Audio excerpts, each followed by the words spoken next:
Respiration in animals. आज हम जानवरों में रेस्पिरेशन कैसे होता है उसके बारे में डिस्कस करेंगे।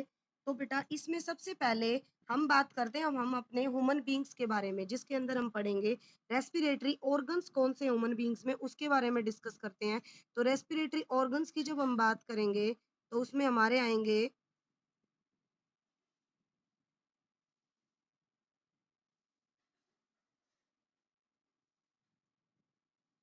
Respiratory organs. कौन कौन से रेस्पिरेटरी ऑर्गन्स है? सबसे मेन जो रेस्पिरेटरी ऑर्गन है वो आपका होता है बेटा लंग्स। ठीक है, फेफड़े।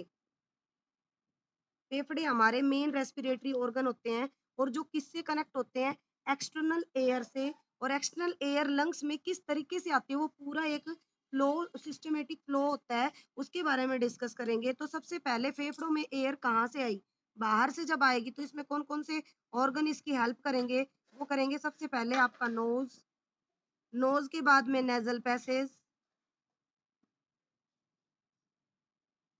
नेजल पैसेज के बाद में नेक्स्ट आएगा आपका लाइनरेक्स, लाइनरेक्स के बाद में आपका आएगा ट्रैकिया, ट्रैकिया के बाद में आपका आएगा ब्रोंची,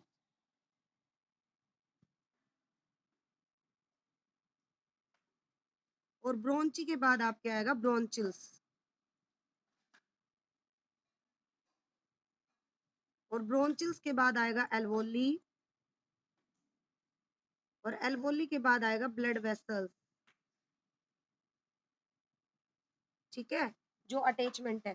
तो ये हमारे पार्ट है। सबसे पहले नोज के थ्रू एयर हमारे बॉडी के अंदर जाएगी, और इसके बाद वो किसके अंदर जाएगी? नेजल पैसेज, जो आगे का नोज के आगे पार्ट है उसके अंदर।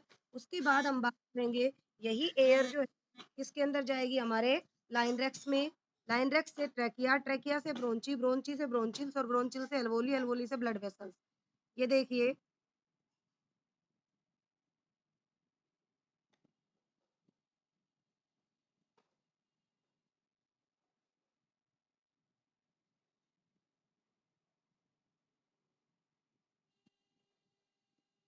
इस तरीके का थोड़ा सा रफली डायग्राम बना रहे हैं। ये जो पार्ट है बेटा, जो नोज के द्वारा, ये जो पार्ट है ये तो हमारा नोज हो गया जिसके द्वारा एयर अंदर गई। उसके बाद ये कौन सा पार्ट है? ये जो पार्ट है इसको हम क्या बोलते हैं? फाइन रेक्स। ये होता है फाइन रेक्स। ये जो बक्कल कैविटी इसको बोलते हैं फाइन रेक्स।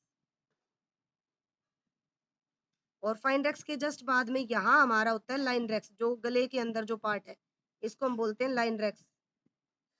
इसका दूसरा नाम वॉइस बॉक्स होता है। इसके बाद ये जो विंड पाइप है इसको हम बोलते हैं विंड पाइप, ईसोफेगस। दूसरा नाम होता है इसको ईसोफेगस। ओ साइलेंट होता है इसमें। ठीक है, इसके बाद यहाँ से हमारे दो लंग्स बनेंगे। इन लंग्स के अंदर ये जो मेन जो पार्ट है, ये जो पार्ट यहाँ से यहाँ तक जा रहा है जो इससे अटैच है ईसोफेगस के अंदर, इसको हम बोलते हैं ट्रैकिया। इसके बाद ये जो ब्रांचीज हैं इस तरीके से जाएंगी। तो ये जो फर्स्ट पार्ट है जो अंदर गया इसको हम बोलते हैं ब्रोंची, और ब्रोंची के अंदर जो मैं ये आपको स्ट्रक्चर दिखा रही हूँ इस तरीके के, इनको हम बोलते हैं ब्रोंचिल्स। और इन ब्रोंचिल्स के अंदर ग्रेप लाइक स्ट्रक्चर होते हैं बेटा, ये इस तरीके के, इनको हम बोलते हैं एल्वोली।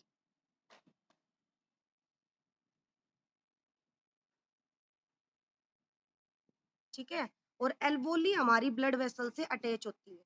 तो यहाँ पे आपको ये डायग्राम क्लियर हो गया होगा। सबसे पहले एयर जो है कहाँ से जाएगी? नोज के द्वारा, यहाँ पे हमारा नेजल पैसेज होता है। नेजल पैसल्स के थ्रू किस में जाएगी? वॉइस बॉक्स, जिसको हमने क्या नाम दिया? लाइनरेक्स। लाइनरेक्स से किसके अंदर? ये जो विंड पाइप है इसमें यहाँ ट्रैकिया होता है, ये गले के अंदर ही पार्ट है बेटा।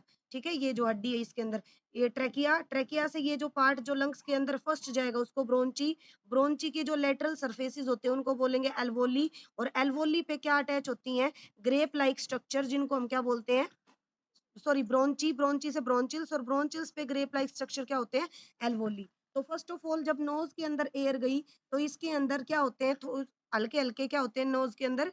नाज़ल पैसेज के अंदर बाल होते हैं, हेयर होते हैं जो कि क्या करते हैं, एक तो इस एयर को गीला करते हैं, दूसरा इसके अंदर जो डस्ट पार्टिकल है उसको एब्ज़ॉर्ब कर लेते हैं। उसके बाद हमारी जो नेज़ल कैविटी है वो किसमें जाके ओपन होती है, लाइनरेक्स के अंदर। लाइनरेक्स का दूसरा नाम एडम एप्पल भी होता है, एडम्स एप्पल भी कहा जाता है। और एडम एप्पल के बाद में ये जो लाइन है हमारी, ये किससे कनेक्ट होती है हमारे यहाँ पे, लाइनरेक्स, जिसका लाइनरेक्स को एक और भी नाम बोलते हैं ग्लोटीज़। लाइन डक्ट्स के अंदर ये बेटा ये, ठीक है? और ग्लोटीज़ जो हैं, वो जहाँ खुलती हैं, वो 2 लीफ जैसे स्ट्रक्चर से अटैच होती है, 2 पत्तियाँ होती हैं ग्लोटीज़ के साइड में, उनको हम बोलते हैं एपिग्लोटीज़, ठीक है? लाइन रेक्स के किसके अंदर, साइड में क्या होती है, 2 लीफ लाइक स्ट्रक्चर है, इस लीफ लाइक स्ट्रक्चर को क्या कहेंगे, एपिग्लोटीज। और एपिग्लोटीज जो है वो हमारे फूड को किस में जाने से रोकती हैं, विंड पाइप के अंदर, क्योंकि यही आपने देखा था जब हमने लास्ट चैप्टर पढ़ा था, उसके अंदर फूड एनिमल्स के अंदर, तो इसमें क्या था, ट्रांसपोर्ट ऑफ फूड जो है उसके अंदर क्या है, यहाँ पे फूड पाइप होती है हमारी, एलिमेंट्री कैनल पढ़ी थी ना, इसी में फूड पाइप होती है। तो जो हमारी विंड पाइप और फूड पाइप दोनों एक साथ अटैच होती हैं बेटा, ठीक है? तो जब हम खाना खा रहे होते हैं उस टाइम पे अगर हम सांस बोल बोल लेंगे, खाना खाते टाइम बातचीत करेंगे, तो हमारा खाना किस में जा सकता है, हमारी विंड पाइप में जा सकता है, ये हमारी जो विंड पाइप है। इसीलिए इस चीज को रोकने के लिए यहाँ पे ग्लोटीज होती है, इपिग्लोटीज, वो क्या कर देती है, जब हम खाना खा रहे होते हैं तो हमारी इपिग्लोटीज जो है ये फ्लैप कर देती है, मतलब बंद कर देती है, ताकि जो खाना है वो किसके अंदर ना जाए, विंड पाइप में। इसी तरीके से एपिग्लोटिस जो है, जब हम साँस ले रहे होते हैं तो हमारे जो खाने वाली नली है उसको बंद कर देती हैं, ताकि उसके अंदर एयर ना जाए। एपिग्लोटिस जो है वो फूड पाइप में विंड पाइप्स फूड पाइप के अंदर एंटरिंग करने से उसको रोकेंगी। इसके बाद हमारा ये जो हमने बताया ट्रैकिया, ट्रैकिया जिसका नाम है विंड पाइप। विंड पाइप जो है वो लंग्स के अंदर जुड़ा होता है ब्रोंची से, और ब्रोंची आगे जाके सब पार्ट्स में डिवाइडेड हो जाती है जिनको हम बोलते हैं ब्रोंचिल्स। और ब्रोंचिल्स जो है आगे जाके एल्वोली से अटैच होती है, ग्रेप लाइक स्ट्रक्चर, और एल्वोली का दूसरा नाम होता है एयर सैक्स, एयर सैक्स, ठीक है? यहाँ पे आके ये हमारा लंग्स जो है वो प्रिपेयर हो गए। अब लंग्स जो है वो पेयर में होते हैं और स्पॉन्जी होते हैं बेटा। लंग्स क्या होते हैं, पेयर में होते हैं, पेयर में मिलेंगे आपको, साथ में क्या होंगे, स्पॉन्जी होंगे, ठीक है? और ये क्या होते हैं, इलास्टिक भी होते हैं, इलास्टिक मतलब लचीले, इलास्टिक होते हैं। और ये किसके अंदर होते हैं, हमारी थोरिक कैविटी में, गले के अंदर। और किससे अटैच होते हैं, पीछे हमारी होती है बेटा बैकबोन, ठीक है? और रिब्स इनसे अटैच होते हैं। और नीचे का जो मस्कुलर पार्ट है, ये जो मस्कुलर पार्ट है, इसको हम क्या बोलेंगे, जैसे इस ये जो लंग्स है इसके नीचे वाला पार्ट, इसको हम बोलते हैं डायाफ्राम। क्या बोलते हैं इसको, लंग से नीचे का जो ये पार्ट होता है स्टमक के पास में, इसको हम बोलते हैं डायाफ्राम, ठीक है? और ये जो है ये हमारी नीचे की कैविटी बनाता है, मतलब सेपरेट करता है थोरिक कैविटी को एब्डोमिनल कैविटी से। हमारा जो नीचे पैर होते हैं ना बेटा, इससे नीचे वाले, तो यहाँ पे हमारे होते हैं एब्डोमेन्स, ठीक है? इनको क्या बोलते हैं हम, एब्डोमेन, एब्डोमिनल कैविटी। तो जो हमारा डायाफ्राम है वो क्या करता है, थोरिक कैविटी को और एब्डोमेन कैविटी से क्या करता है, सेपरेट करने का काम करता है।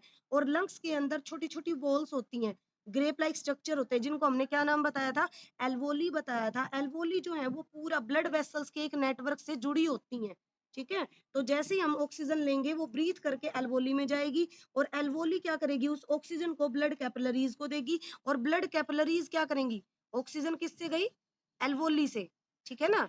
किसके पास में गई? ब्लड वेसल्स के पास में। और ब्लड वेसल्स क्या करेंगी? ब्लड वेसल्स जो है उस ऑक्सीजन को किसके अंदर ब्रेक डाउन कर देंगी? ऑक्सीजन जो है जो हमने लिया, और फूड हमारे पास में, फूड जो हमारा फूड पाइप है उसके द्वारा आया, तो यहाँ पे फूड भी आ गया और ऑक्सीजन भी आ गई। ये दोनों जो है ब्रेक डाउन होके यहाँ पे ब्लड वेसल्स के अंदर कार्बन डाइऑक्साइड और एनर्जी के अंदर ब्रेक डाउन हो जाएगी। ये carbon dioxide further blood vessel किसको देंगी? एल्वोली को। एल्वोली किसको देगी फिर ये? एल्वोली से ब्रोंची, ब्रोंची से ट्रेकिया, ट्रेकिया से लाइनरेक्स, लाइनरेक्स से नेज़ल पैसर, और नेज़ल पैसर से दोबारा नोज़ के द्वारा बॉडी से बाहर, ठीक है? ऑक्सीजन जैसे अंदर गई थी इनके द्वारा, ब्लड वेसल्स में जाके क्या हो जाएगा, फूड और ऑक्सीजन मिक्स होके क्या बनाएँगे, कार्बन डाइऑक्साइड और एनर्जी बनाएँगे, जिसमें से एनर्जी फर्दर इसी प्रोसेस के द्वारा क्या हो जाएगी, बॉडी से बाहर हो जाएगी। तो रेस्पिरेशन प्रोसेस जो है ये हमारी इतनी ही थी। इसके अंदर का जो आगे का जो मैकेनिज़्म्स है, कौन-कौन सी यूज़ होती है, वो नेक्स्ट डे पढ़ाएँगे आप।